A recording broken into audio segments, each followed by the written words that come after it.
Controlling start करना है हमें। कंट्रोलिंग क्या होता है? Last step.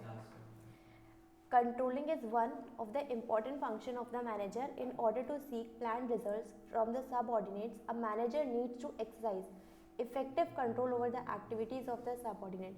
इस एक्टिविटी में कंट्रोलिंग स्टेज पे हम क्या करते हैं, जो हमने प्लान किया है वो देखते हैं कि हमने जो प्लान किया था, हमने जो सोचा था कि ऐसा होना चाहिए, हमारा इतना रिजल्ट आना चाहिए, वो एक्चुअल में अकम्प्लिश हो पाया है या नहीं हो पाया, है ना। इन other words, controlling means ensuring the activities in an organization are performed as per plan. ये वाली definition underline कर लो। Controlling means ensuring that activities in an organization are performed as per plans. Controlling also ensures that organization's resources are being used effectively and efficiently for the achievement of predetermined goals. Controlling is thus goal-oriented function. Controlling function of a manager is a pervasive function. Pervasive मतलब हर जगह present. It is a primary function of every manager. Managers at all levels, top, middle, lower, to perform controlling function to keep a control over activities in their areas. Moreover, controlling is as much as required in an educational, military, hospital, club, as in any business organisation. Controlling हमें हर जगह पे, हर organisation पे important होता है करना, ठीक है। Controlling should not misunderstood as a last function of management, it is a function that brings back management cycle, क्योंकि कंट्रोलिंग के बाद वापस से प्लानिंग शुरू हो जाती है, ठीक है। ये चलता रहता है, एक साइकिल होती है, पहले हमने सारे स्टेप्स करे और कंट्रोल के बाद वापस से planning. The controlling function finds out how far actual performance deviates from standards and analyzes the causes of such deviation and attempt to take corrective action based on the scheme. हमने सोचा था कि हम 1 crore rupees की cell करेंगे, हमने ये plan किया था और अकॉर्डिंगली हमने पूरा प्लान तैयार करा था और हमने चीज़ें करी थी, लेकिन लास्ट स्टेज पे कंट्रोलिंग पे हमें पता लगा कि हमारा तो सिर्फ और सिर्फ 80 लाख का सेल हुआ है, तो यहाँ पे डेविएशन रह गया 20 लाख का डेविएशन रह गया। तो हम इस स्टेप पे क्या देखेंगे कि वो डेविएशन कितने से रहा, क्यों रहा, हम एनालाइज करेंगे, हम करेक्टिव एक्शन लेंगे।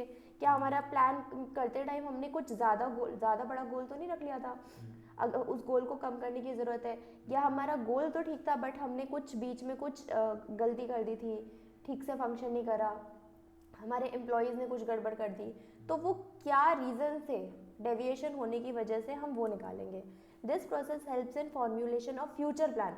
और अब हमें पता लगेगा कि हमें जो नेक्स्ट प्लान बनाना है ना, वो कैसे बनाना है, in light of the problems that were identified, and this helps in better planning in future periods. Thus, controlling only completes one cycle of management process and improves planning in next cycle.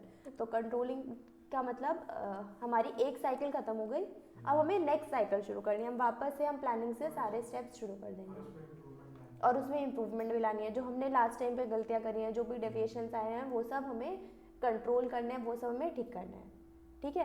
तो यहाँ तक आपको क्या, पहले तो controlling की definition learn करनी है। Controlling means ensuring that activities in an organisation are performed as per plans. बोलो, ensuring that activities in an organisation are performed as per plan. फिर उसके बाद डेविएशंस फाइंड आउट करेंगे हम, ठीक है, और फिर वो हेल्प करेगा हमें फ्यूचर प्लान बनाने में। और फिर उसके बाद controlling only completes one cycle of management process and improves planning in next cycle. Importance of controlling. First importance of controlling is accomplishing organization goals. The controlling function measure progress towards the organization goals and brings to light the deviation. हमें deviations पता लगते हैं, हमें organization अपने goals पूरे करने में help करती है controlling. Indicates corrective action. हमें क्या corrective action लेने हैं, क्या deviation है, उसके according हम corrective actions suggest करेंगे. It does guide the organization and keeps it on right track so that organization goal might be achieved. हमें accomplish करने होते हैं organization goal। कोई भी deviation आए, हमें वो देखना है कि क्या क्या deviation आए। deviation के लिए हमें क्या लेना है, corrective actions लेने हैं। deviations के लिए हमें corrective actions लेने हैं और हमें क्या पूरा करना है, अपना organization का goal पूरा करना है, ठीक है। Second, judging accuracy of standard, हमने जो स्टैंडर्ड सेलेक्ट किया था, जो भी हमने अपना स्टैंडर्ड बनाया था कि हाँ हमें ये अचीव करना है, वो कितना ज़्यादा एक्यूरेट था. A good control system enables management to verify whether the standards set are accurate and objective. An efficient control system keeps a careful check on the changes taking place in the environment, and in the environment helps to review and revise standards in light of such changes. हमारे organisation में कुछ ना कुछ changes चलते रहते हैं because of dynamic environment. तो जो भी हमने प्लान करते टाइम स्टैंडर्ड सेट किया था वो कितना हमारा सही था. हम helps to review, controlling helps to review and revise the standard in light of such changes. Third, making efficient use of resources. Making efficient use of resources, हम कंट्रोलिंग करते हैं तो हम पूरा प्लान करके सारी चीज़ें, हम हमारे पास प्री डिटरमाइंड स्टैंडर्ड होते हैं, मतलब हमने पहले से ही हमने अपने स्टैंडर्ड्स को सेट करके रखा होता है. तो ये जो हमने करके रखा होता है इसकी वजह से हमारे कोई भी रिसोर्सेज वेस्ट नहीं जाते. तो इसलिए हमारे जो रिसोर्सेज हैं हम उसका एफिशिएंट यूज़ कर पाते हैं. By exercising control, manager seeks to reduce wastage and spoilage of resources. Each activity is performed in accordance with the predetermined standard and norms. हमने स्टैंडर्ड को पहले से ही डिसाइड करके रखा होता है. This ensure that resources are used in most effective and efficient manner. क्योंकि हमने पहले से प्लानिंग करके रखी है, हमने से पहले से सोच के रखा है कि हम कहाँ कौन कौन सा काम करेंगे. तो हमारे जो रिसोर्सेज हैं, कोई भी रिसोर्सेज, तो उसमें सब कुछ आ जाएगा. हमारे रॉ मटेरियल, हमारे एम्प्लॉयज़, हमारा टाइम, हम सब कुछ, हम उसको क्या एक एफिशिएंट और इफेक्टिव तरीके से यूज़ करते हैं तो हमारे रिसोर्सेज में वेस्टेज नहीं होती. ठीक. Improving employee motivation. A good control system ensure that employees know well in advance what they are expected to do. Employees को पहले से पता होता है कि उनको क्या काम करना है ना? And what are the standards of performance on the basis which they will be appraised. It thus motivates them and help them to give better performance. Employees को पहले से उनके प्री डिटरमाइंड स्टैंडर्ड्स पता होते हैं, उनको पता होता है कि उनको कितना कितना काम कंप्लीट करना है, उनको ये पता होता है कि वो कितना काम कंप्लीट कर लेंगे तो उनको उनके बेसिस पे कितना अप्रेजल मिलेगा, कितना इंसेंटिव मिलेगा. हमने लास्ट टाइम में पढ़ा था ना अप्रेजल, इंसेंटिव्स, है ना. क्या उसमें और भी चीज़ें पढ़ी थी, वो क्या कैश वाला भी होता है, नॉन कैश वाला भी होता है, फाइनेंशियल नॉन फाइनेंशियल होता है. तो उनको ये पता है कि उनको कितना काम कंप्लीट करना है और उसके बेसिस पे उनको कितने इंसेंटिव्स और अप्रेजल्स मिलेंगे. तो अब वो चाहेंगे ना उनको अप्रेजल्स मिले, तो वो मोटिवेट रहते हैं और वो ये चीज़ उनको हेल्प करती है बेटर परफॉर्मेंस देने में. ठीक. एंश्योरिंग ऑर्डर एंड डिसिप्लिन, क्योंकि प्री डिटरमाइंड है सब कुछ, तो सब चीज़ें ऑर्डर और डिसिप्लिन में चलती है. Controlling creates an atmosphere of order and discipline in the organisation. It helps to minimise dishonest behavior on the part of the employees by keeping a close check on their activities. The box explain how to import-export company was able to track. Example पढ़ना ही है, चलो पढ़ लो. Managers at a New York City import-export company suspected 2 employees were robbing it. Corporate Defense Strategies in Maywood, New Jersey advised the firm to install a software program that could secretly log every single stroke of the suspect's computer keys and send encrypted email report to Corporate Defense Strategies. Investigators revealed that 2 employees were deleting orders from the corporate books after processing them, pocket the revenues and building their own company. क्या कर रहे थे, दो employees थे company के, उनके पास एक system था जिस पे ऑर्डर्स आते थे, वो वहाँ से ऑर्डर्स डिलीट कर लेते थे और वो ऑर्डर्स को उस इंफॉर्मेशन को खुद के यूज़ के लिए इस्तेमाल करते थे. The program picked up on their plan or return to the office late one night to steal large shipment of electronics. Police hit the rafters of the firm's warehouse and when suspects entered, they were arrested. The pair was charged assembling $3 million over 2.5 years and sizable amount. ठीक है, तो फिर उन पे fine wine लगा, उनको police ने पकड़ लिया. ठीक है. The box explained how import-export company was able to track dishonest employees by using computer monitoring. तो वो कंप्यूटर सिस्टम की वजह से वो उन डिसऑनेस्ट एम्प्लॉयज़ को पकड़ पाए as a part of their controlling system, क्योंकि वो उनके कंट्रोलिंग सिस्टम का पार्ट था. तो इसलिए हमारे ऑर्गेनाइजेशन में कंट्रोलिंग सिस्टम एक प्रॉपर सिस्टम ऑर्डर और डिसिप्लिन मेंटेन करने में हेल्प करता है. Facilitation coordination in action. Controlling provides direction to all activities and efforts for achieving organization goal. Each department and employee is governed by predetermined standards which are well coordinated with one another. This ensures that overall organization's objective are achieved. सारे जो points होते हैं ना वो आपस में क्या होता है, कोऑर्डिनेटेड होते हैं. They are well coordinated with one another. तो इसकी वजह से जो हमारा ओवरऑल ऑर्गेनाइजेशन का गोल है वो अचीव करने में हेल्प होता है. ठीक है, बताओ, याद करो. पहले definition, ensuring that activities in an organisation are perform as per plans. Importance of controlling. पहला क्या है हमारे पास, ऑर्गेनाइजेशनल गोल्स. दूसरा क्या है, accuracy of standards. Efficient use of resources. हमारे रिसोर्सेज क्या वेस्ट नहीं होंगे. Efficient use of resources. और बताओ, मोटिवेट रहेंगे employees, motivated employees. Fifth point है ऑर्डर एंड डिसिप्लिन मेंटेन होगा. फिर last point, facilitate coordination, coordination बना रहेगा. ठीक है, तो क्या है बताओ, organisation goal, accuracy of standard, efficient use of resources, motivated employees, order and discipline, coordination.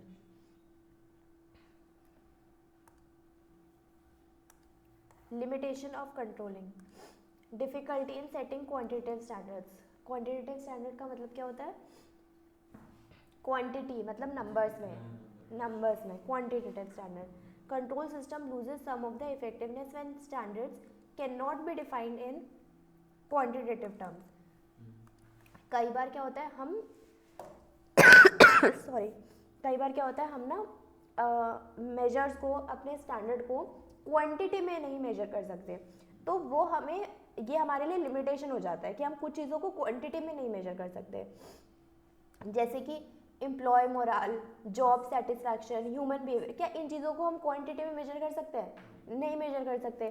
तो ये हमारी क्या बनती है, एक लिमिटेशन बनती है, क्योंकि हम इसको क्या प्लान किया था, क्या कंट्रोल होगा, वो हम फाइंड आउट नहीं कर पाते. तो ये टास्क डिफिकल्ट हो जाता है कंपेयर करने में विद द स्टैंडर्ड्स और जो भी परफॉर्मेंस करी. ठीक है, तो ये हो गई एक लिमिटेशन, जब हम कुछ स्टैंडर्ड्स को क्वांटिटी में सेट नहीं कर पाते. और वो क्वांटिटी में किन चीज़ों को सेट नहीं कर पाते हैं, जैसे कि employee morale, job satisfaction, human behaviour, इन सब एरियाज में हम क्वांटिटी में सेट नहीं कर सकते, है ना. Little control on external factors. Generally an enterprise can not control external factors. हमारे पास तो बिजनेस एनवायरनमेंट बहुत सारी चीज़ें हैं, लीगल एनवायरनमेंट है, सोशल एनवायरनमेंट है ना.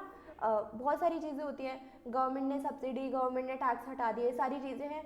तो अब वो जो एक्सटर्नल फैक्टर्स है, क्या हम उस पर कंट्रोल कर सकते हैं? हम नहीं कर सकते. गवर्नमेंट की पॉलिसी पे, टेक्नोलॉजिकल चेंज पे, कंपटीशन में उस पर कंट्रोल नहीं कर सकते हम.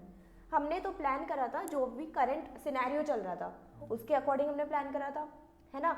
हमने जो आज गवर्नमेंट की पॉलिसीज़ हैं, जो हमारे सोसाइटी में आज टेक्नोलॉजी चल रही है, उसके अकॉर्डिंग हमने कुछ प्लान बनाया था. अब कंट्रोलिंग स्टेज तक पहुँचते चीज़ें चेंज हो गई, हमारा बिजनेस एनवायरनमेंट चेंज हो गया. तो एक्सटर्नल फैक्टर्स में जो चेंजेस आए उसको हम कंट्रोल नहीं कर पाएंगे, है ना. Resistance from employees. Control is often resisted by employees. They see it as a restriction on their freedom. क्यों? एम्प्लॉयज सोचते हैं कि मेरा काम रिजिड हो गया, है ना. For instance, employees might object when they are kept under a strict watch with the help of close circuit television. Control system, जैसे हमने इसी का एक इम्पोर्टेंस पढ़ा, ऑर्डर और डिसिप्लिन मेंटेन करने में. कोई एम्प्लॉय चोरी कर रहा है, कोई एम्प्लॉय कुछ फ्रॉड कर रहा है, तो उसको हम डिटेक्ट कर पाते हैं हम अपने कंट्रोलिंग सिस्टम की वजह से, है ना. On the other hand, employees को लगता है कि रेसिस्टेंस हो रहा है यहाँ पे मेरी फ्रीडम को कोई छीन रहा है, रेस्ट्रिक्शन ऑन देयर फ्रीडम. तो ये क्या है, एक लिमिटेशन है. जनरली ऑफिस में कैमरास तो लगे ही होते हैं, है ना. Costly affair. कंट्रोलिंग सिस्टम बनाना पूरा आप अपने आप में क्या है, एक एक्सपेंडिचर, हमें खर्चा करना पड़ेगा, हमारा टाइम लगेगा, हमारे एफर्ट्स लगेंगे, हमारे पैसे लगेंगे. A small enterprise can not afford to install an expensive control system. It can not justify the expenses involve. Managers must ensure that cost of installing and operating a control system should not exceed the benefit derive from it. अगर हमें control system लगाने पे अगर हमारा 1 lakh rupees का खर्चा हो रहा है ना, तो कम से कम हमें जो उससे बेनिफिट मिले 1 लाख रुपए से ज़्यादा का ही मिले, है ना, ऐसा हम सोचे के चलेंगे। हमने कंट्रोल सिस्टम लगाया, जैसे किसी की शॉप होगी तो शॉप में कैमरास लगाते हैं ना, ताकि वहाँ पे जो लोग काम कर रहे हैं वो चोरी ना करके ले जाएं। तो इसलिए हमने वहाँ पे कंट्रोल सिस्टम करने के लिए हमने वो जो खुद का खर्चा किया है उससे जो बेनिफिट्स ड्राइव हो रहा है ना, वो उससे ज़्यादा होना चाहिए, उस कॉस्ट से ज़्यादा होना चाहिए, तभी तो हमें फ़ायदा होगा। ठीक है, तो operating a control system should not exceed benefit derived from it. Expenditure कम होना चाहिए, उससे बेनिफिट हमें ज़्यादा होना चाहिए। क्या हुआ तन में? अब भी नींद आ रही है? 3 घंटे सोने के बाद भी नींद आ रही है? 3 घंटे में सुबह सोया था, उसके बाद अभी तो 1 घंटे सो के आ गया। क्या बोलूँ मैं? मैम क्या सुबह बोलूँ? सुबह सोया था 3 घंटे, उसके बाद अभी 1 घंटे सो के आ गया। क्यों रात में नहीं सोते? मैम रात को फाइल बनाने में बिजी था। अभी भी फाइल बन रही है? हाँ बने जा रही है। अभी तेरा बीएसटी और किसकी दे दी इंग्लिश की? बीएसटी और इंग्लिश की भी फाइल बनती है? अरे अरे, मैम 3 बार बना के दे रही है, ये तीसरी है। क्यों इतनी बार क्यों?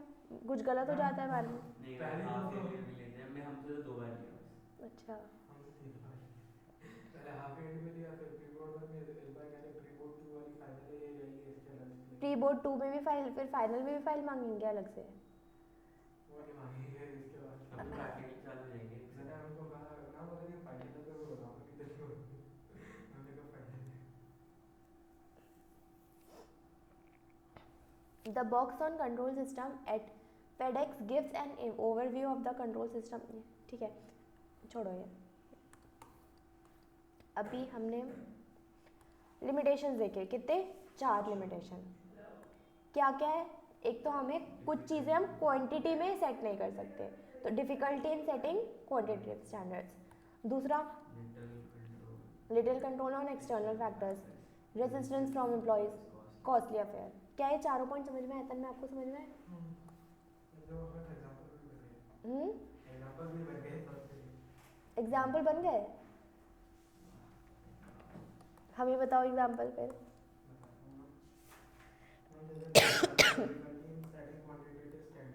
तो हम जैसे कि फैक्ट्री में एम्प्लॉयज है, अब एम्प्लॉयज का हम स्टैंडर्ड जो है वो उतना ही सेट कर सकते हैं जितना उनका चलेगा। अगर हम उससे ज़्यादा हैवी स्टैंडर्ड पे नहीं, वो नहीं है।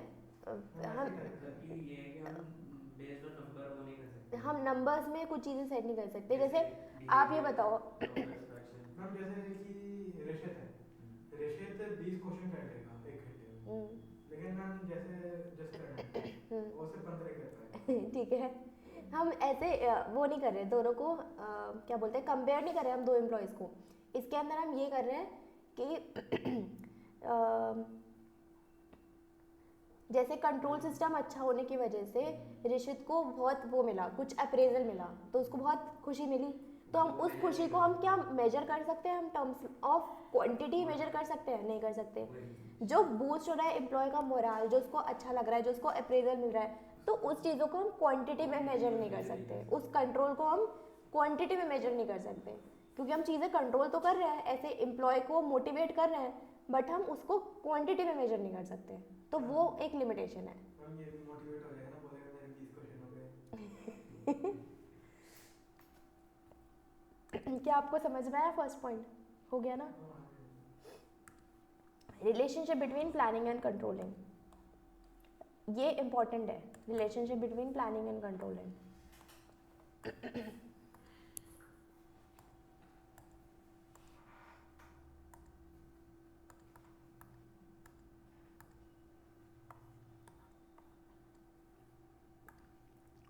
Planning and controlling are inseparable twins of management.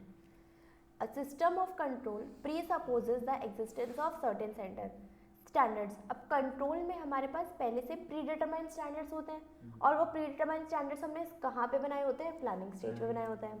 These standards of performance which serve as basis of controlling are provided by planning। तो वही स्टैंडर्ड जो एक बेस प्रोवाइड करता है इन कंट्रोलिंग, वो हमने बनाया कहाँ होता है? प्लानिंग स्टेज पे बनाए होते हैं।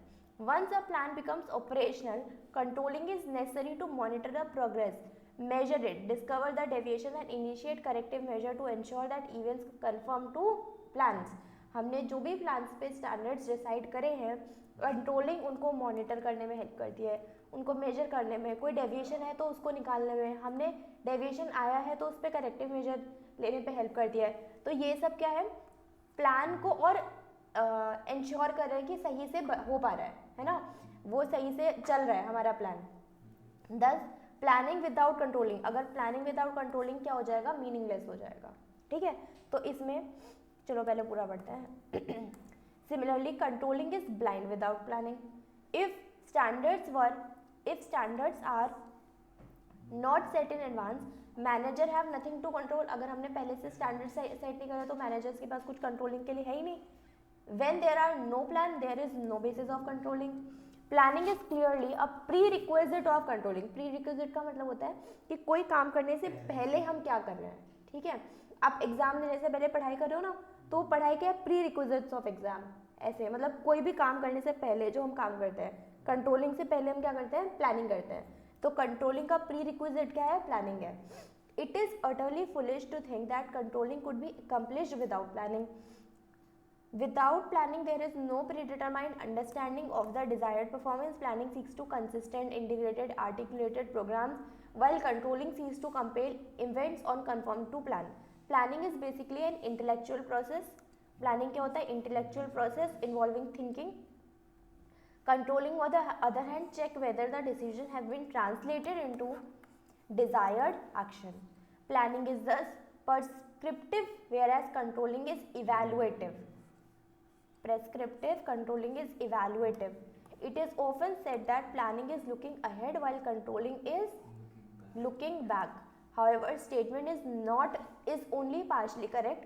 Planning are prepared for future and are based on the forecast about future condition. Therefore, planning involves looking ahead and is called forward-looking function. On the contrary, controlling is like post-mortem of past activities to find out the deviation of the standard. In that sense, controlling is backward-looking function. However, it should be understood that planning is guided by past experience and corrective actions initiated by control function aims to improve the future performance. Planning and controlling are both backward-looking as well as forward-looking. तो देखो यहाँ से दोबारा पढ़ते हैं. क्योंकि plan हम आगे आने वाली जो चीज़ें हैं उसके लिए कर रहे होते हैं, तो प्लान क्या है, पहले तो फॉरवर्ड लुकिंग है. ठीक है. ऑन द कॉन्ट्ररी, दूसरी साइड पे कंट्रोलिंग, जो चीज़ें हो चुकी हम उसको कंट्रोल कर रहे हैं, तो कंट्रोलिंग हमारी क्या है, बैकवर्ड लुकिंग फंक्शन है. हाउएवर, लेकिन it should be understood that planning is guided by past experience. लेकिन जब हम प्लानिंग करते तो फ्यूचर के लिए है, लेकिन कैसे करते हैं हम, पास्ट एक्सपीरियंस के ऊपर हम करते हैं. हमने जो पहले सीखा है उसके अकॉर्डिंग हम प्लानिंग करते हैं. तो प्लानिंग फॉरवर्ड लुकिंग भी हो गया और साथ में बैकवर्ड लुकिंग भी हो गया. ठीक है. फिर आगे, corrective action by control function aim to improve future performance. और जो कंट्रोल है वो फ्यूचर की परफॉर्मेंस कंट्रोल करने में भी हेल्प करती है. तो इसलिए ये दोनों ही, प्लानिंग और controlling, are both backward looking as well as forward looking. समझ में आया ये कैसे कैसे क्या हुआ. प्लानिंग फॉरवर्ड लुकिंग कैसे है, प्लानिंग फॉरवर्ड लुकिंग कैसे है, क्योंकि हम फ्यूचर के लिए कर रहे हैं, फ्यूचर के लिए कर रहे हैं, हम ये फॉरकास्ट करते हैं और पास्ट परफॉर्मेंस की हेल्प से करते हैं. तो ये बोथ हो गया, forward looking, backward looking. Controlling में क्या होता है, हम पीछे की परफॉर्मेंस को मेजर करते हैं, डेविएशन निकालते हैं, करेक्टिव एक्शन लेते हैं. तो कंट्रोलिंग बैकवर्ड लुकिंग है. साथ के साथ हम कंट्रोलिंग में क्या करते हैं, हम कहाँ गया, फ्यूचर की परफॉर्मेंस इंप्रूव होती है, फ्यूचर की परफॉर्मेंस इंप्रूव होती है. तो ये फॉरवर्ड लुकिंग भी है. तो दोनों फंक्शन बैकवर्ड लुकिंग भी है और फॉरवर्ड लुकिंग भी है. Thus, planning and controlling are interrelated and in fact reinforce each other in the sense that planning based on facts make controlling easier and effective, and controlling improves future planning by providing information derived from past performance. ये important. अब जैसे इसका question आया, आपसे पूछा, आपसे ये question पूछ सकते हैं, रिलेशनशिप बताओ प्लानिंग एंड कंट्रोलिंग में. या फिर यहाँ पर मैंने अंडरलाइन किया था, आपसे ये पूछ सकते हैं कि प्लानिंग पर्सपेक्टिव और कंट्रोलिंग इवैल्यूएटिव कैसे है. ठीक है. या फिर ये पूछ सकता है फॉरवर्ड लुकिंग बैकवर्ड लुकिंग का बताओ कैसे, या फिर एक चीज़ और थी ये वाली line, planning is clearly the pre requisite for planning controlling. Planning pre requisite कैसे है कंट्रोलिंग की? 3:30 नहीं थी, 4 थी ना। टाइम 3:30 दिया था ना, मैंने इससे पूछा क्या? तेरा कॉल आया तो था मुझे, तेरा कॉल 3:30 टाइम था ना ग्रुप पे, आपने 3:30 डाला था ना। ये आ गया था ऋषित टाइम से, बेचारा बैठा हुआ था। आया तो था, कब कब? पूछता था कहाँ पर है, कितने बजे तक आएगा। हाँ तो तूने बोला 4 बजे का बोला, ठीक है। मुझे लगा 4 बजे की क्लास है, मैं थोड़ा लेट हो गया, मैंने 4:10 बोला, 4:15 तक आया। नहीं मुझे लगा तुझे पता होगा क्योंकि मैसेज डाला था ना ग्रुप पे, तो मैंने बोला ठीक है, मुझे लेट हो जाएगा। वो ऋषित आ गया था टाइम से, 3:30 पहुंच गया था। क्या? अच्छा 4 बजे थी तो फिर भी अभी 4:20 हो रहे हैं। 4:15 पे आ गया था वो, बाहर कोई हम्म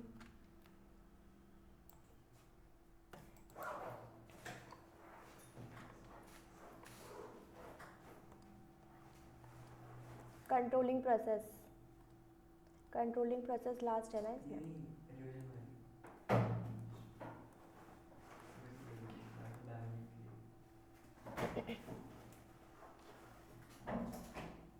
कंट्रोलिंग प्रोसेस कंप्लीट कर लेते हैं, फिर जस्ट करण को रिवाइज करवा देंगे जो पढ़ लिया। Controlling process, controlling is a systematic process involve, नहीं मुझे पता है वीडियो कोई देखेगा नहीं, बुक कोई खोलेगा नहीं, BST को हल्के में लिया जाता है मुझे पता है। Controlling process, controlling is a systematic process involving the following steps, following performance, setting performance standard, measurement of actual performance. पहले चलो पॉइंट वाइज पढ़ते हैं। फर्स्ट पॉइंट पे आओ, स्टेप 1। सबसे पहले क्या करते हैं हम, स्टैंडर्ड्स को सेट करते हैं, setting performance standard. The first step in controlling process is setting up performance standards. Setting are the criteria against which actual performance would be measured. Thus standard serve as benchmark. Benchmark का मतलब क्या होता है? Benchmark का मतलब वही होता है कि स्टैंडर्ड सेट करना। मैंने बेंचमार्क लगाया है कि मेरे 80 मार्क्स आने चाहिए, ठीक है, 80 मार्क्स आने चाहिए। 80 तो मैक्सिमम पॉसिबिलिटीज है ना, बेंचमार्क नहीं, मैक्सिमम पॉसिबिलिटी तो 100 है। 100 नहीं, मतलब अगर औकात के हिसाब से देखा जाए तो आप 80 अगर बोल रहे हो तो आपकी मैक्सिमम पॉसिबिलिटी है। नहीं ऐसा नहीं होता, ऐसा नहीं होता, कोई भी स्टूडेंट लेके आ सकता है अगर पढ़ाई करे तो। बेंचमार्क का मतलब तो मैक्सिमम वाला होता है ना। बेंचमार्क का मतलब मैक्सिमम नहीं होता, बेंचमार्क का मतलब होता है एक स्टैंडर्ड सेट करना।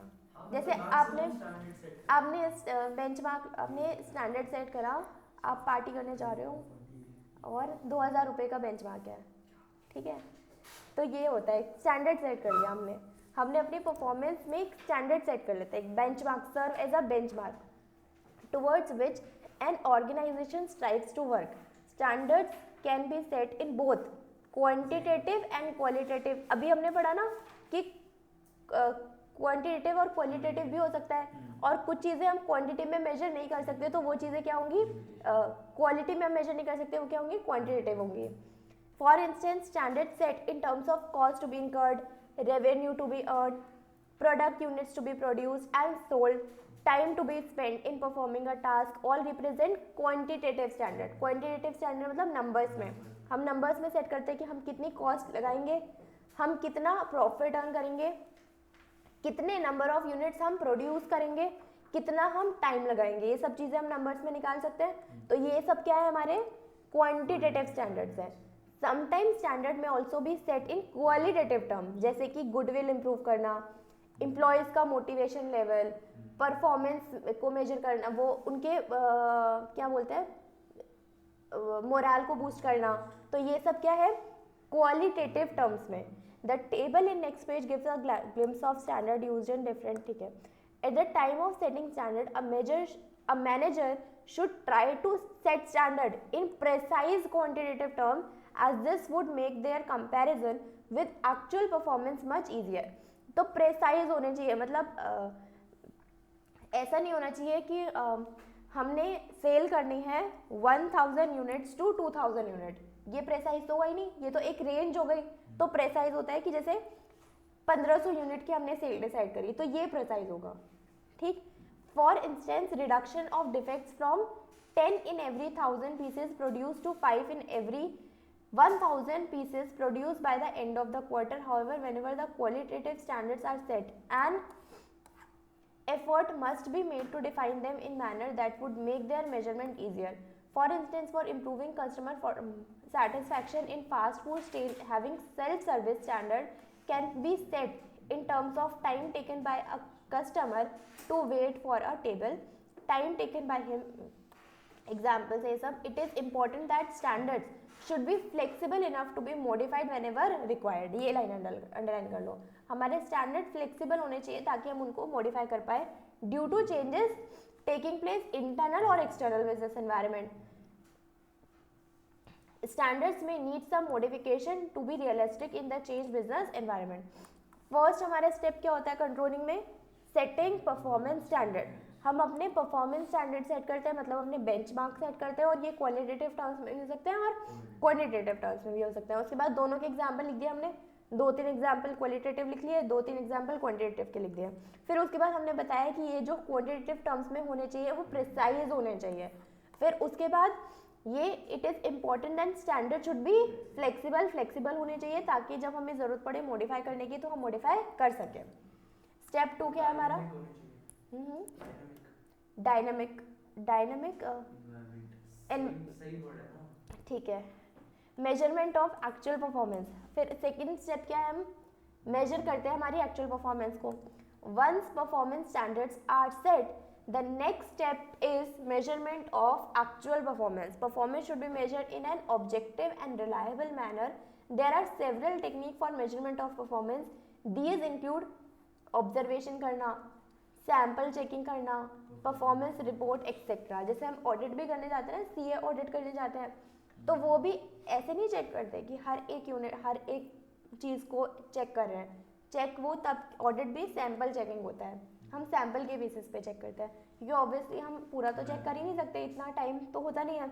तो पर्सनल ऑब्जर्वेशन करना, सैम्पल चेकिंग करना, परफॉर्मेंस रिपोर्ट बनाना. As far as possible performance should be measured in that same unit in which standards are set. This would make their comparison easier. It is generally believed that measurement should be done after the task is complete. Underline करो यहाँ से, measurement हम कब करते हैं, जब वो task complete हो चुका होता है. However, wherever possible, measurement of work should be done during the performance. अगर हमें ज़रूरत पड़ती है during the performance चेक करने की तो हम वो भी कर सकते हैं. For instance, in case of assembling task, each part produced should be checked before assembling. Similarly, in manufacturing plant, level of gas particles in the air could be continuously monitored for safety. Measurement, अब ये वाला जो है जैसे manufacturing part में gas particle हम continuously major नहीं करेंगे, हम बोलेंगे पहले हो जाने दो फिर देखेंगे, तो फिर वो हो सकता है पॉल्यूशन बढ़ जाए हमारे पास, क्योंकि पॉल्यूशन कंट्रोल सिस्टम्स भी होते हैं. हमें एक लेवल के ज़्यादा पॉल्यूशन अगर हम एमिट करते हैं फैक्ट्री से तो फिर वो गवर्नमेंट की पॉलिसीज आ जाती हैं, तो हमें वो कंटिन्यूसली चेक करना ही पड़ेगा. तो कुछ चीज़ें हमें कंटिन्यूसली भी मॉनिटर करनी पड़ती है. Measurement of performance of an employee may require preparation of performance report by his superior. तो हम कैसे मेजर कर रहे हैं, हम परफॉर्मेंस एम्प्लॉय की एक रिपोर्ट बना करके जो उसका सुपीरियर बना रहा है. Measurement of a company's performance may involve calculation of certain ratios like gross profit ratio, net profit ratio, return on investment. Accounts में पढ़ा होगा रेशियो चैप्टर में, रेशियोज निकालते हैं हम अपने. Progress of work in certain operating areas like marketing may be measured by considering the number of units sold, increase in marketing share. तो हम मार्केटिंग हम कैसे निकालते हैं, इसमें कंट्रोल कैसे करते हैं, हमने कितने नंबर ऑफ यूनिट्स बेचे, हमारा मार्केट में कितना इंक्रीज हुआ. मार्केट शेयर इंक्रीज होने का मतलब क्या है, हाँ वैल्यू बढ़ गई. शेयर का मतलब होता है जैसे कि एक कंपनी है, ये एसी की, एक तो वोल्टास होता है, दूसरी कोई कंपनी बताओ, एलजी ले लिया, ठीक है. एक और कंपनी है सी डी, दो कंपनी है, ठीक है. तो हमारी ये कंपनी थी, हमारे जो पूरे एरिया में सपोज करो 1 लाख एसी बिकते हैं, सेल होते हैं, ठीक है. तो अब वोल्टास के सेल होते थे 50,000, इसके सेल होते थे 10,000, इसके 10,000 और इसके बाकी 30,000। तो हमारी कंपनी वोल्टास है, हमारा मार्केट में शेयर बढ़ गया, मतलब अब हमारा 50,000 से 80,000 पहुंच गया। ज़्यादा मार्केट हमने कैप्चर कर लिया, होता है मार्केट शेयर इंक्रीज होना।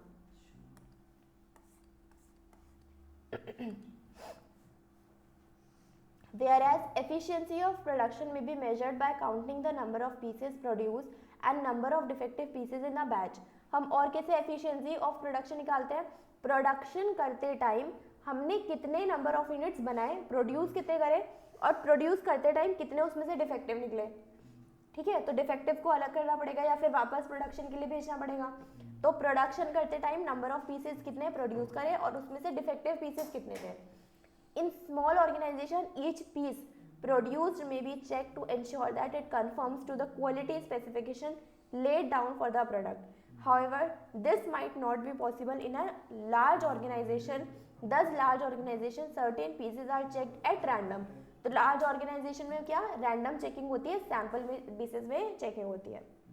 ठीक है, आगे step 3 बताओ क्या बोल रहे हो तन्मय?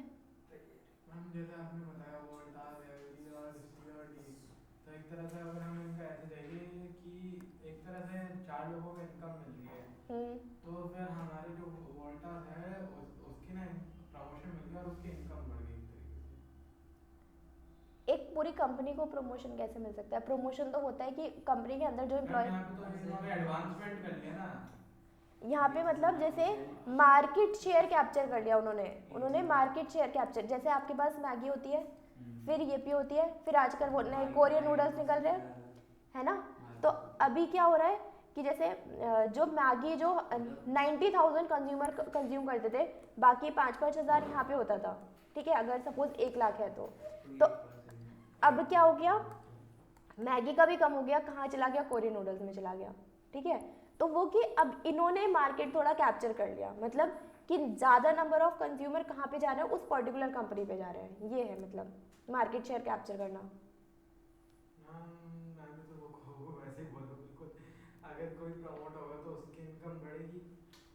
प्रमोट या फिर प्रमोशन एक्टिविटीज़, उसको एडवर्टीजमेंट करना पड़ेगा, है ना, उसको अपना टेस्ट इंक्रीज करना पड़ेगा, लोगों में बताना पड़ेगा कि हमारे पास ऐसे ऐसे प्रोडक्ट्स हैं। मतलब ये 4 बंदे हैं, उनकी सैलरी कितना, ये वैसे ले रहे हैं कि ABCD हैं, उसने ये एक पूरी बड़ी ऑर्गेनाइजेशन है। ऑर्गेनाइजेशन में तो एक सिंगल रूम की तरह बने रहते हैं, एक बंदे का ऑडिट नहीं होता भाई। ये बस आप ये हाँ देखो, जब आप समझ रहे हो कि वो बस एक इंडिविजुअल नहीं है, एक पूरी बड़ी कंपनी है। एक प्रोडक्ट से मान के जो चेयर्स हैं, चेयर्स की 4 कंपनी है, तो उसमें जो सबसे अच्छी कंपनी होगी उसके पास सबसे ज़्यादा मार्केट शेयर होगा, फिर बाकी पे तो धीरे धीरे आगे बढ़ो। आपको समझ में आया? मुझे पहले से नहीं आप मेरे को बोलो, क्या बोल रहे हो? मैं बोल रहा हूँ कि जैसे मैं समझा रहा हूँ आप वैसे देख रही हो, जैसे आप समझा रहे हैं वैसे हम नहीं समझ पा रहे हैं। मैं वैसे समझा रहा हूँ जैसा आप बोल रहे हो ना, बिल्कुल सेम चीज बोल रहा हूँ मैं भी। बस आप इंडिविजुअल के बेसिस पे बोल रहे हो। मैं वैसे पर मार्केट शेयर से क्या लेना देना उसका, कंपनी के पास 1 ही लाख रुपए है बस, और सबसे ज़्यादा उनका ये तो एग्जाम्पल है, बस इतने ही थोड़ी प्रोडक्ट सेल होते होंगे, है ना। वो ये कहना चाह रहा है कि आप एक कोई इंडिविजुअल लो, एक की सैलरी पहले 50,000 थी, फिर 80,000 हो गई। नहीं, हम सैलरी नहीं ले सकते हैं, सैलरी नहीं ले सकते यहाँ पे हम लेंगे नंबर ऑफ यूनिट्स, जितने वो प्रोडक्ट है ना, प्रोडक्ट कितने बन रहे हैं और प्रोडक्ट कितने सोल्ड हो रहे हैं, हम वो लेंगे, हम सैलरी नहीं लेंगे यहाँ पे। ठीक है, कि वैसा ही है, सिमिलर कॉन्सेप्ट, बिल्कुल सिमिलर कॉन्सेप्ट है। अरे आप समझाओ, आप कहना क्या चाह रहे हो, आप समझाओ क्या होता है ऑडिट, मेरे को तो पता ही नहीं है। अच्छा, आपको ये वाला एग्जांपल तो समझ में आ गया ना, आपको वाला चलो वो ठीक है, आपको ये तो समझ में आया ना, ठीक है। बस क्या हुआ?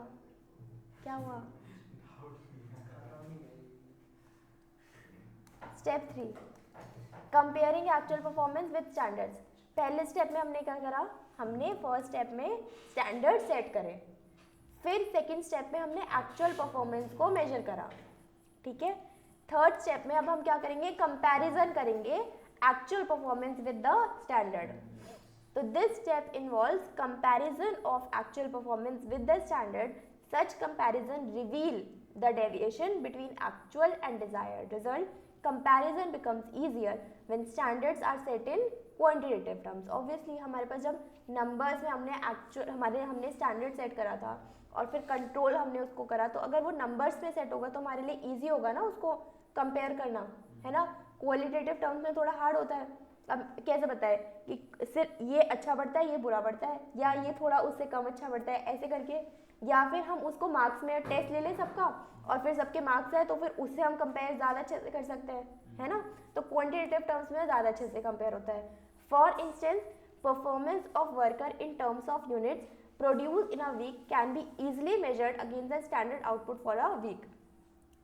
एक एम्प्लॉय ने कितने यूनिट प्रोड्यूस करे, मतलब उसकी एक्चुअल परफॉर्मेंस कितनी थी और उसको क्या स्टैंडर्ड दिया गया था प्रोड्यूस करने के लिए, तो उन दोनों में क्या जो भी डेविएशन है वो हम क्या, उन दोनों को हम क्या करेंगे, कंपेयर करेंगे और हमें उस कंपेयर करने की वजह से डेविएशन पता लगेगा. ठीक है. और फिर फोर्थ स्टेप में उस डेविएशन को हम क्या कर रहे हैं, एनालाइज कर रहे हैं. Some deviation in performance can be expected in all activities. It is therefore important to determine the acceptable range of deviation. Also, deviation in key areas of business need to be attended more urgently as compared to deviation in certain insignificant areas. तो हमें देखो दो area, एक तो हमारा हो सकता है कॉम्प्लेक्स एरिया हो, एक बहुत इंपॉर्टेंट एरिया हो. ऐसे देख लो, एक इंपॉर्टेंट एरिया हो और एक लेस इंपॉर्टेंट एरिया हो. तो हमें डेविएशन हम इंपॉर्टेंट एरिया में देखना हमारे लिए ज़्यादा ज़रूरी होता है as compare to less important areas. ठीक है. ऑल्सो डेविएशन इन की एरियाज, तो की एरियाज हमारे क्या है, important areas of business need to be attended more urgently. उनको हमें जल्दी हमें देखना है कि क्या डेविएशन है और उनको हम किस तरीके से हटा सकते हैं as compare to insignificant areas, मतलब लेस इंपॉर्टेंट एरियाज. ठीक है. Critical point control and management by exception should be used by manager in this regard. Critical point control. It is neither economical nor easy to keep check on each and every activity. Control should therefore focus on key result areas which are critical to success of the organization. These key result areas are set as critical points. If anything goes wrong at these critical points, the entire organization suffers. For instance, in a manufacturing organization, an increase of 5% of labor cost may be more troublesome than 15% of increase in postal charges. ठीक है. Critical point control क्या होता है, हमारा की area. Critical point control क्या होता है, की एरिया. हमें की एरिया पे ज़्यादा फोकस करना है क्योंकि उस की एरिया में कोई भी डेविएशन आएगा ना तो वो हमारी ऑर्गेनाइजेशन को ज़्यादा इफेक्ट करेगा. एग्जाम्पल में क्या लिया है, अगर लेबर कॉस्ट 5% से इंक्रीज होती है ना तो वो ऑर्गेनाइजेशन को ज़्यादा इफेक्ट करती है एज कम्पेयर टू हमारी जो पोस्टल कॉस्ट है वो अगर 15% से भी इंक्रीज हो जाए तो उतना फर्क नहीं पड़ेगा. ठीक है. समझ में आया. क्रिटिकल पॉइंट किसको बोलते हैं, क्रिटिकल पॉइंट कंट्रोल मतलब की एरियाज, जो इंपॉर्टेंट एरियाज है ऑर्गेनाइजेशन पे, उस पर कंट्रोल रखना ज़्यादा ज़रूरी है क्योंकि अब उस पर कोई भी रॉन्ग, उस पर कुछ भी डेविएशन होता है तो वो ऑर्गेनाइजेशन को ज़्यादा सफ़र करवाता है. ठीक है. पोस्ट करते हैं ना, पोस्ट हम पोस्ट नहीं करते, हम वो कोरियर चार्जेस और ये सब कोरियर चार्जेस. तो वो बहुत ज़्यादा मतलब बहुत कम होता है क्या इसके कंपैरेटिव में? लेबर कॉस्ट मतलब आप लेबर को वेजेस कितने दे रहे हो. सैलरी मतलब मान लो हाँ 10,000 है और पोस्टल चार्जेस बहुत कम होते हैं. हाँ, आप पोस्ट करने जाओ तो पोस्टल चार्जेस तो कम ही लगेंगे ना.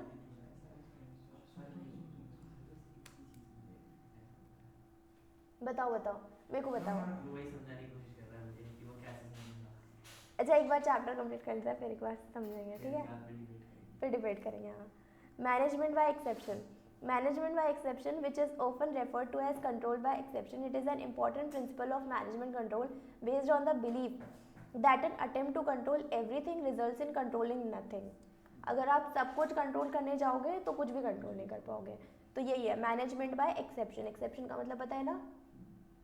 Thus only significant deviation which go beyond permissible limit should be brought at a notice of management. आप ये देखो, आपके पास बहुत सारे डेविएशन आए, ठीक है, आपके पास कॉस्ट में आया, रेवेन्यू में आया, टाइम में आया। कॉस्ट का हमने सोचा था, हमने स्टैंडर्ड और एक्चुअल, हमने स्टैंडर्ड सेट करा था, सपोज कॉस्ट 1000, एक्चुअल हुई हमारी 1100, ठीक है। रेवेन्यू हमने सेट करा था, हमारे पास आएगा 1500 का, हमारे पास आया एक्चुअल में 1400 का।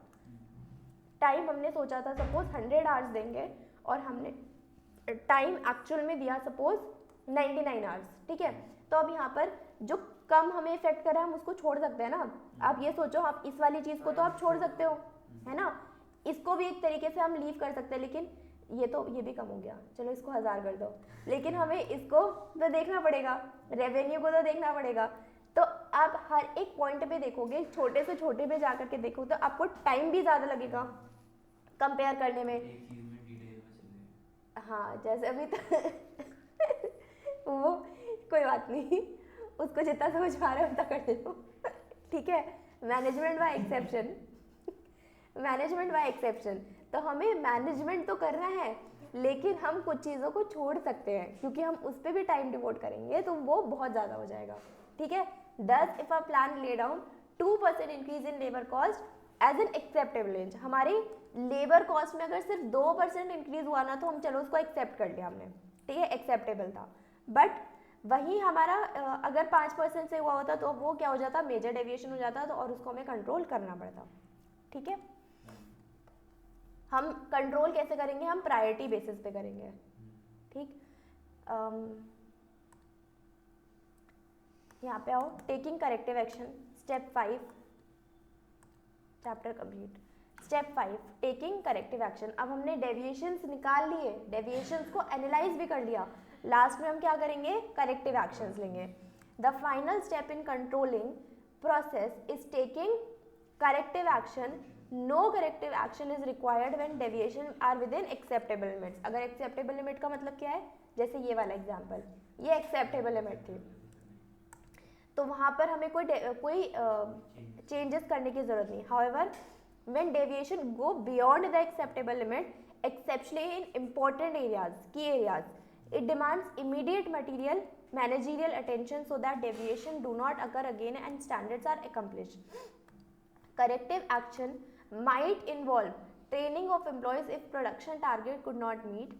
Similarly, if an important project is running behind schedule, corrective action might involve assigning the additional workers and equipment to the project and permission for overtime work. अगर हमारा कुछ important कोई प्रोजेक्ट है और वो प्रोजेक्ट टाइम से पीछे चल रहा है ना, रनिंग बिहाइंड द शेड्यूल, तो हमें यहाँ पे करेक्टिव एक्शन लेने की ज़रूरत है। हम एडिशनल वर्कर लगाएंगे, हम ज़्यादा इक्विपमेंट्स यूज़ करेंगे, हम ओवर टाइम भी करेंगे। In case deviation can not be corrected through managerial action, the standards में हैव टू बी रिवाइज्ड। अगर सब कुछ करने के बाद भी हम करेक्ट उसको नहीं कर पा रहे, तो इसका मतलब हमें स्टैंडर्ड को रिवाइज करने की ज़रूरत है।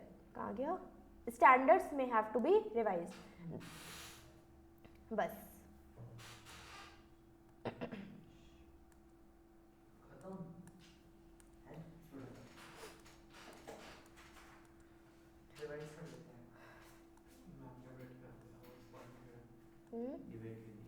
हाँ, एक मिनट रुक जाओ, कर रहे हैं, करेंगे, हम छोड़ेंगे नहीं। देखो, पहले कंट्रोलिंग का मतलब बताओ। Just Karan, controlling means ensuring the activities in our organisation are performed as per plan. Controlling क्या होता है, जो हमने एक्टिविटीज़ हैं वो प्लान के अकॉर्डिंग चल रही है क्या नहीं चल रही, ठीक है। इंपॉर्टेंस ऑफ कंट्रोलिंग क्या होता है, हम गोल्स को एकम्प्लिश करते हैं, जज कर पाते हैं हमारी एक्यूरेसी ऑफ स्टैंडर्ड, हमारे स्टैंडर्ड्स कितने एक्यूरेट हैं। Third point, efficient use of resources, हम अपने रिसोर्सेज को ठीक ढंग से यूज करते हैं, हम वेस्ट नहीं करते उनको। फिर आगे, एम्प्लॉय का मोटिवेशन इंप्रूव होता है। इफेक्टिव का मतलब क्या था? इफेक्टिव और एफिशिएंट दो वर्ड्स है, बताओ। इफेक्टिव मतलब कि गिवन टाइम में होता है, गिवन टाइम में होता है, हाँ। और एफिशिएंट मतलब कम कॉस्ट पे भी होता है और कम टाइम में भी होता है। तो एफिशिएंट हो रहा ना, नहीं, दोनों बोलते हैं हम, दोनों बोलेंगे हम, इफेक्टिव एंड एफिशिएंट। हर चैप्टर में improving employee motivation, ensuring order and discipline. क्या हम ऑर्डर एंड डिसिप्लिन इंश्योर करते हैं, हम अपनी ऑर्गेनाइजेशन पे ऑर्डर एंड डिसिप्लिन इंश्योर करते हैं, कोऑर्डिनेशन होता है, ठीक है। लिमिटेशन ऑफ कंट्रोलिंग क्या होती है, हम कुछ चीज़ों को क्वांटिटेटिव टर्म्स में सेट नहीं कर पाते। फिर उसके बाद एक्सटर्नल फैक्टर्स का मतलब बताओ। एनवायरनमेंट के ऊपर हमारे पास लिटिल कंट्रोल होता है, कम कंट्रोल होता है। एम्प्लॉयज़ रेसिस्ट करते हैं, एम्प्लॉय को लगता है कि हमें पूरी फ्रीडम नहीं मिल रही, हमारे पास बहुत ज़्यादा कंट्रोल कर रहे हैं, चीज़ें कंट्रोल हो रही है, तो resistance from employ. Costly affair, आप कंट्रोल सिस्टम पूरा लगाना, उसमें टाइम खर्चा होगा, पैसों का खर्चा होगा, तो वो बहुत कॉस्टली अफेयर होता है। तो हमें क्या होना चाहिए, हमेशा हमारा एक्सपेंडिचर कम होना चाहिए, जो भी उससे बेनिफिट डिराइव हो रहा है उससे, ठीक है। फिर उसके बाद ये तो यहाँ पे थे ना आप, relationship between planning and controlling, नहीं। तो प्लानिंग एंड कंट्रोलिंग में क्या है, planning and controlling are inseparable twins, मतलब दोनों साथ साथ चलते हैं, ठीक है। प्लानिंग एंड कंट्रोलिंग, देखो प्लानिंग के बिना कंट्रोलिंग अधूरी है, कंट्रोलिंग के बिना मतलब वाइस वर्सा, ठीक। अब यहाँ पर हम क्योंकि कंट्रोल उन चीज़ों को करते हैं जो हमने प्लान किया होता है, ठीक। अब अगर हम प्लान कर लेंगे और कंट्रोल नहीं करेंगे तो भी कोई फायदा नहीं है, ठीक है। तो ये वाले पॉइंट्स आपको इसमें लिखने हैं। फिर उसके बाद हमने देखा था कि प्लानिंग और controlling both are forward looking and both are backward looking. Planning forward looking कैसे है, क्योंकि हम फोरकास्ट करते हैं फ्यूचर के लिए और हम पास्ट परफॉर्मेंस को देखते हुए हम प्लान करते हैं, इसलिए वो दोनों है। और कंट्रोलिंग में ये था कि हम पास्ट को हम ठीक मतलब चेक करते हैं और फ्यूचर की परफॉर्मेंस को हम इम्प्रूव करते हैं। तो ये भी फॉरवर्ड लुकिंग और बैकवर्ड लुकिंग दोनों है। फिर कंट्रोलिंग प्रोसेस तो आपने पढ़ा, क्या पहले हम स्टैंडर्ड्स को सेट करते हैं, एक्चुअल परफॉर्मेंस को मेजर करते हैं, फिर कंपेयर करते हैं, एनालाइज करते हैं डेविएशन और फिर करेक्टिव एक्शंस लेते हैं, ठीक है। ये तो याद हो गया होगा पढ़ते पढ़ते चैप्टर। यहाँ पर तो था